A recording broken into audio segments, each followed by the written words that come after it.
mulai dari Universitas Islam Indonesia, Universitas Indonesia, Institut Pertanian Bogor, UNER, Unbra, suara kampus itu adalah suara nurani kebangsaan. Melihat kemunafikan merajalela, menjaga Indonesia dari rongrongan para orang yang rakus kekuasaan.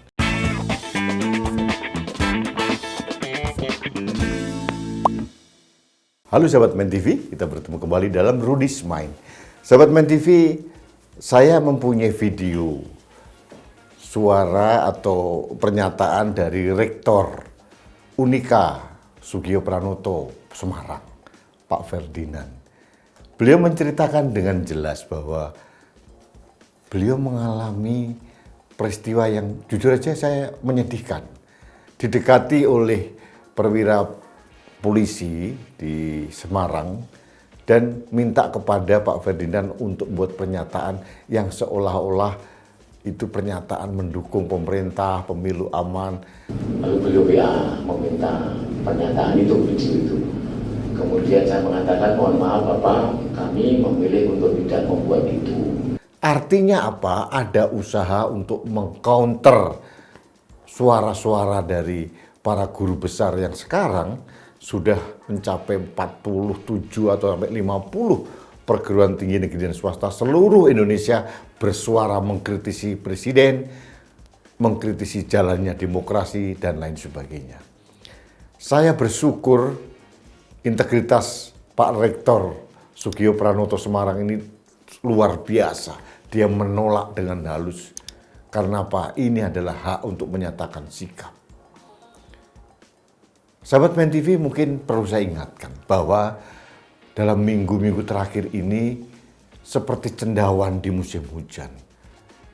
Suara-suara yang selama ini diam, yang tersembunyi di Menara Gading, tiba-tiba muncul ke permukaan, yaitu para guru besar dan sivitas akademika di berbagai perguruan tinggi.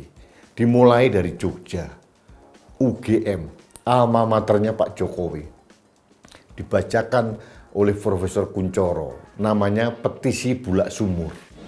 Kami Sivitas Akademika Universitas Gadjah Mada, setelah mencermati dinamika yang terjadi dalam perpolitikan nasional selama beberapa waktu terakhir, sekaligus mengingat dan memperhatikan nilai-nilai Pancasila serta jati diri Universitas Gadjah Mada, dengan ini menyampaikan keprihatinan yang mendalam terhadap tindakan sejumlah penyelenggara negara di berbagai lini dan tingkat yang menyimpang dari prinsip-prinsip moral demokrasi, kerakyatan, dan keadilan sosial.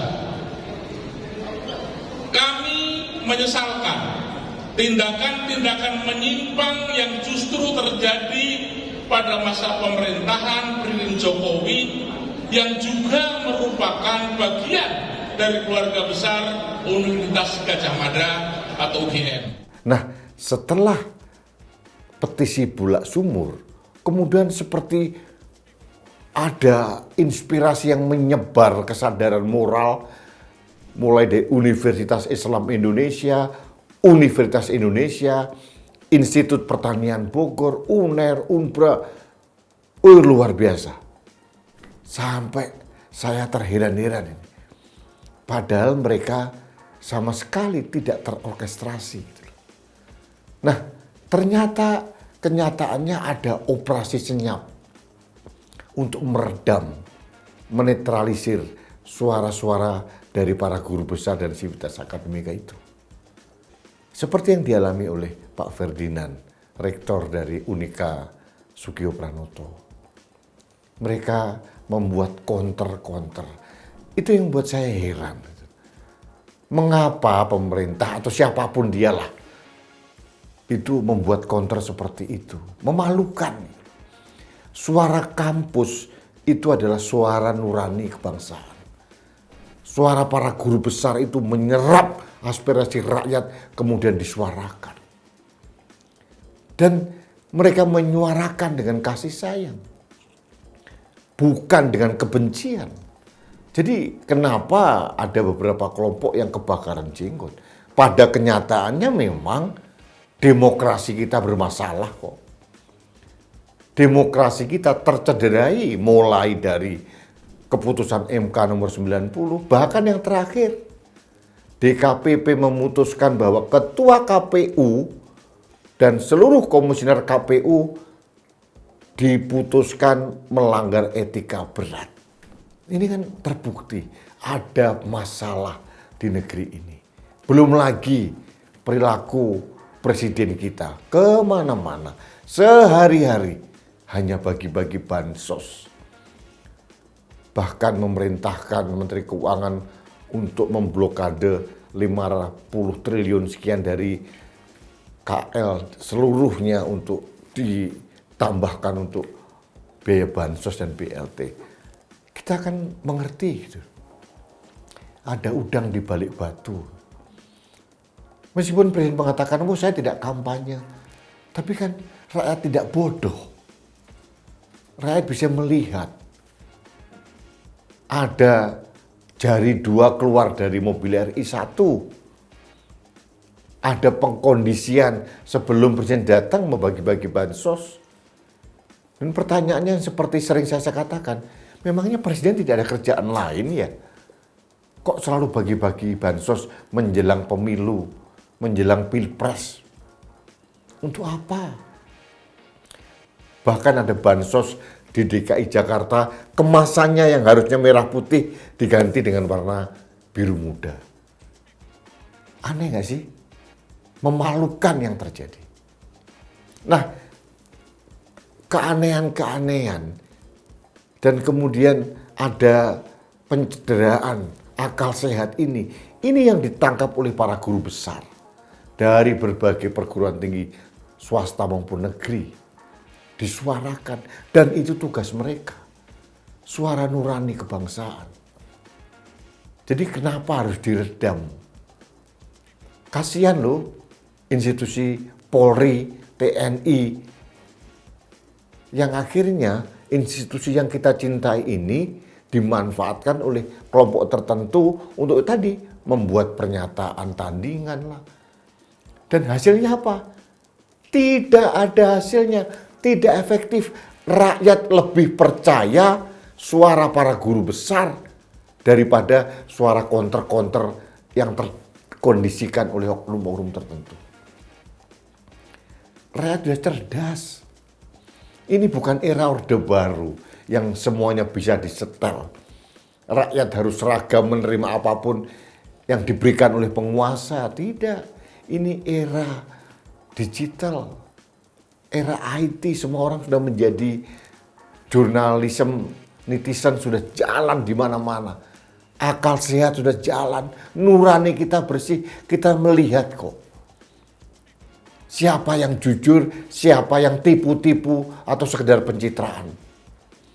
Jadi saya katakan upaya apapun, operasi apapun untuk meredam suara kampus ini justru membuktikan kepanikan dari Presiden Jokowi. Apakah ini perintah Presiden? Saya tidak tahu. Seperti kasus di Semarang. Apakah ini perintah dari Kapolri? Saya tidak tahu. Saya hanya ingin menghimbau kepada pimpinan TNI maupun Polri. Mari kita jaga institusi yang kita hormati ini. Jangan sampai institusi yang kita cintai ini dimanfaatkan oleh kelompok tertentu hanya sekedar untuk melampiaskan kerakusan kekuasaan semata. Anda semua menjadi Panglima TNI, Kapolri, Kapolda, Kapolres, Pangdam, dan Rem Dandim berapa lama? Hanya hitungan tahun, habis itu harus lengser. Masa Anda tega mencorengkan sejarah hitam buat institusi yang kita cintai TNI Polri? Jangan. Jangan mau diperalat oleh kekuatan manapun untuk meredam suara-suara rakyat yang disuarakan oleh para guru besar dari kampus-kampus itu. Kenyataannya memang tidak baik-baik saja. Kita lihat mahasiswa sudah bergerak kemana-mana. Artinya memang suasana memang sangat genting sebetulnya ini. Karena apa? Kita melihat kemunafikan merajalela. Termasuk pimpinan tertinggi. Ngomong apa, tapi yang dilakukan apa. Sehingga rakyat kehilangan kepercayaannya. Itu yang terjadi. Jadi sekali lagi, operasi senyap untuk meredam suara kampus tidak efektif, kontraproduktif, bumerang buat Pak Jokowi, dan ini justru membuat rakyat mempunyai persepsi, oh Pak Jokowi sedang panik. Padahal belum tentu itu perintah presiden. Jadi marilah kita gunakan akal sehat, nurani yang bersih untuk memilih pemimpin yang terbaik, untuk bersuara, menjaga Indonesia dari rongrongan para orang yang rakus kekuasaan. Itu saja pesan saya pada kesempatan ini. Terima kasih, kita bertemu kembali dalam Rudy's Mind berikutnya. Sampai jumpa.